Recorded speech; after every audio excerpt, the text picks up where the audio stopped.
उस पर आरोप लगाए, गौरव श्रीवास्तव पर आरोप लगाए।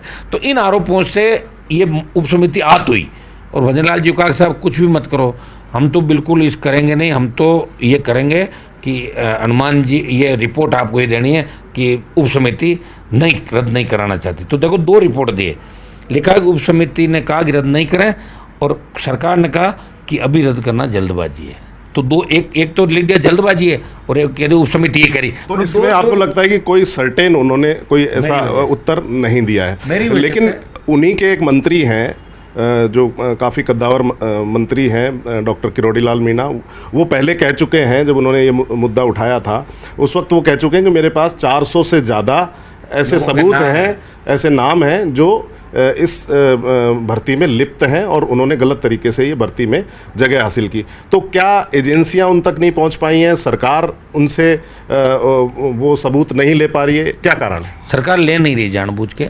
अब ये अलग अलग जाति है उस पर चला गया। अब कई जातियों के नेता, जाति विशेष के नेता, मैं समय पाने में नाम भी लूँगा, उन लोगों ने ये तय कर लिया कि भाई किसी ने कहा साहब हमारी जाति के पहली बार इतने आदमी आए, क्यों मार रहे हो, करो। एक जाति ने कहा हमारे आदमी आए मारे जा रहे हैं, करो। तो अब ये ओरा उन्होंने दिल्ली तक ये आवरण बना लिया कि भर्तियाँ रद्द क्यों कर रहे हो, एक ऐसा माहौल इन्होंने बना लिया।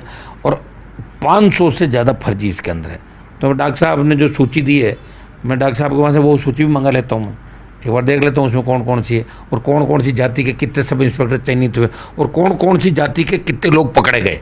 ये भी तो देखें कि यशो जी कहीं जाति देख के तो नहीं पकड़ रही है, ये भी हम देखेंगे इसके अंदर, ये सारी चीज़ देख लेते हैं मंगा। ये सर इसमें जो है आपको क्या लगता है कि आपका मुद्दा ये जारी रहेगा एसआई भर्ती को रद्द करने का और आरपीएससी को भंग करने का? जो देखिए दिल्ली कूच हम करेंगे, बहुत बड़ा कूच होगा, 1 लाख से ज़्यादा लोगों का, और उसकी घोषणा 1-2 दिन के अंदर। क्या उसकी कोई निर्धारित की है तारीख? बस कर लेंगे हम तारीख, आज कल में उसकी तारीख करके और ऐलान भी करेंगे। बहुत बड़ा कूच होगा, ऐतिहासिक कूच होगा, उसमें कुछ इशू जोड़ लेंगे राजस्थान के।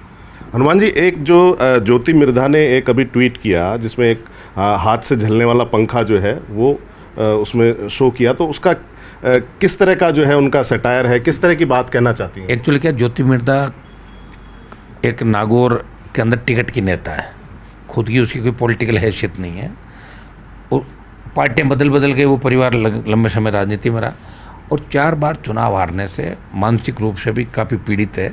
और इंडिया बुल्स में जब ईडी की रेड हुई तो इसने पैर पकड़ लिए और पैर पकड़ के इसकी सासू और ये भाग गए बीजेपी में, और इसके रिश्तेदार उड्डा है वो कांग्रेस के अंदर। तो इनका तो यही पता नहीं चल रहा है कौन सी पार्टी में।